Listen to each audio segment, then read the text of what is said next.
Selamat pagi Bapak Ibu Saudara, salam sejahtera dan salam sehat selalu untuk kita semua. Berjumpa kembali dalam renungan firman Tuhan pada pagi hari ini. Harapan dan doa saya kiranya damai sejahtera dari Allah Bapa di sorga, kasih dan anugerah dari Tuhan Yesus Kristus, serta sukacita oleh Roh Kudus melimpah dalam hidup kita semua. Amin. Bapak Ibu Saudara, sebelum kita membaca dan merenungkan firman Tuhan, mari kita berdoa terlebih dahulu, mohon pimpinan Roh Kudus. Kita berdoa. Bapa di sorga, di dalam nama Yesus, Tuhan dan Juru Selamat kami yang hidup, Bapa yang mengasihi kami, Allah yang sangat baik buat kami. Pagi hari ini Tuhan, kami mengucap syukur dan terima kasih buat kasih setia Tuhan, buat kekuatan, kesehatan, kehidupan, berkat-berkat yang masih Tuhan limpahkan dalam kehidupan kami sampai dengan pagi hari ini.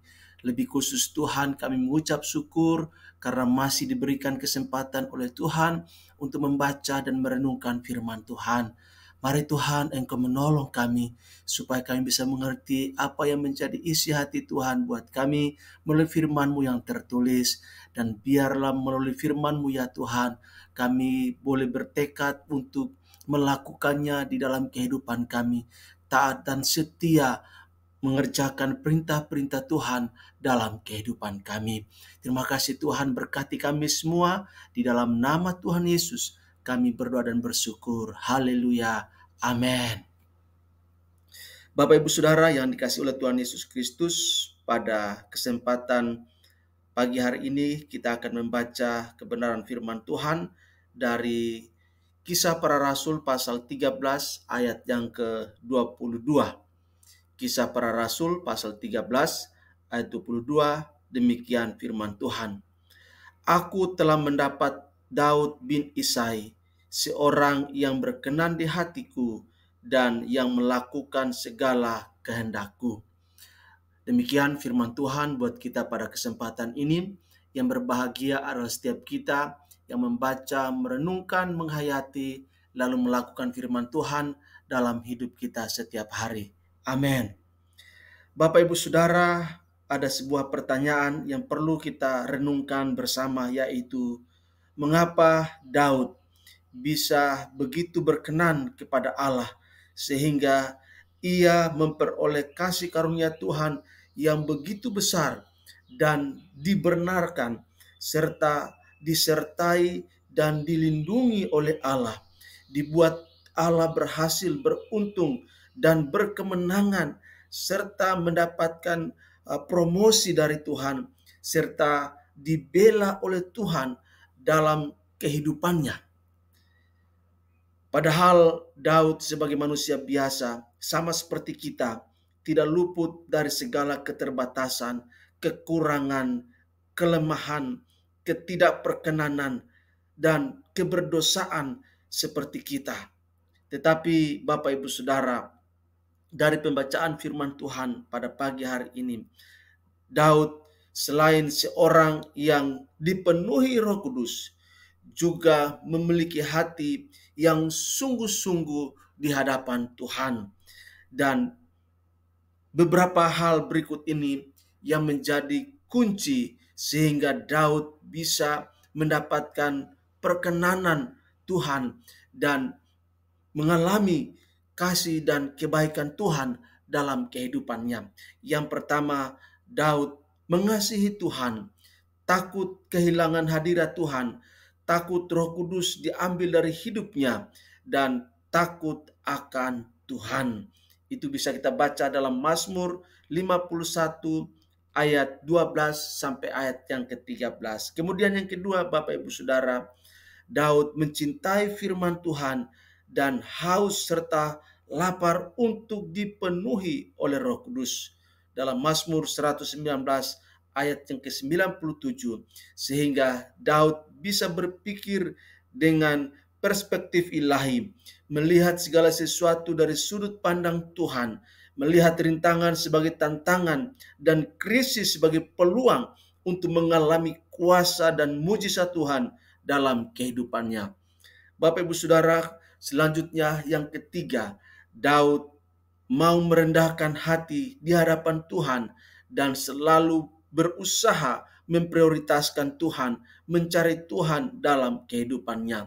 Ketika Daud sadar telah melakukan kesalahan, ia dengan rendah hati datang kepada Tuhan, mengakui dengan jujur kesalahan yang telah diperbuatnya, memohon pengampunan dari Tuhan, dan bertobat, dan tanpa pernah menutup-nutupi kesalahannya, membenarkan diri sendiri ataupun menyalahkan orang lain. Kita bisa membacanya dalam Mazmur 22 ayat 1 sampai ayat yang ke-32. Kemudian yang keempat, Bapak Ibu Saudara, Daud memiliki hati yang lemah lembut, selalu terbuka untuk dikoreksi, untuk ditegur, untuk dinasehati. Sebagaimana dicatat dalam 2 Samuel pasal 12 ayat yang ke-13. Ketika Nabi Nathan mengungkapkan tentang perbuatan jahat, dosa yang telah dilakukan Daud, maka Daud pun segera mengaku, menunjukkan penyesalan dan kepedihan atas dosa yang telah dilakukannya. Kita bisa baca dalam Mazmur 51 ayat 1 sampai ayat yang ketiga. Kemudian yang kelima, Bapak Ibu Saudara, Daud bijaksana, murah hati, dan tidak menyimpan dendam. 1 Samuel 24 ayat yang ke-11. Daud ingin selalu membuat nama Tuhan diagungkan, nama Tuhan ditinggikan, dan nama Tuhan dimuliakan melalui dan dalam kehidupannya. Kemudian yang keenam, hatinya melekat kepada Tuhan. Daud memiliki kehidupan spiritualitas pribadi yang intimasi dengan Tuhan setiap hari. Bahkan dikatakan 3 kali sehari ia naik ke kamar atas, bersujud, berseru, dan berdoa.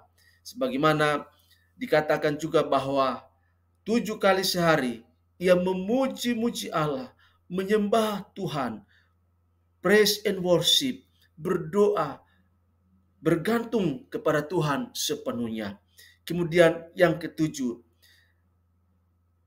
berkenan kepada Tuhan karena Daud melakukan kehendak Allah di zamannya. Sebagaimana dicatat dalam Kisah Para Rasul pasal 13 ayat yang ke-22, bahwa Daud melakukan apa yang menjadi keinginan hati Allah di dalam kehidupannya. Dan yang kedelapan, yang terakhir, Bapak Ibu Saudara, mengapa Daud mendapatkan perkenanan Allah? Ia selalu mengandalkan Tuhan dan melibatkan Tuhan dalam segala sesuatu.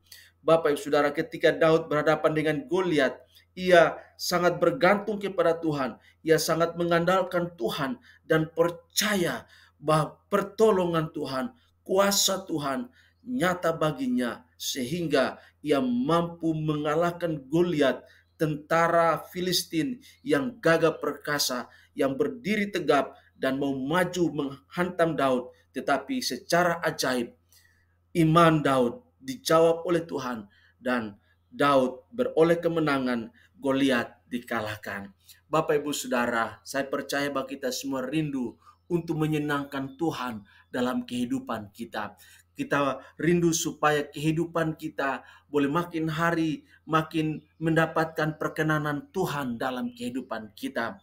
Karena itu, sebagaimana Daud telah melakukan 8 hal sehingga dia memperoleh perkenanan Tuhan, saya percaya kita juga bisa melakukan apa yang dilakukan oleh Daud. Sehingga melalui kebenaran firman Tuhan ini, biarlah kita terinspirasi dan termotivasi untuk selalu rindu, haus, diperlengkapi dari kuasa dari tempat Maha Tinggi, dimampukan oleh Roh Kudus, sehingga hidup kita berkenan kepada Tuhan.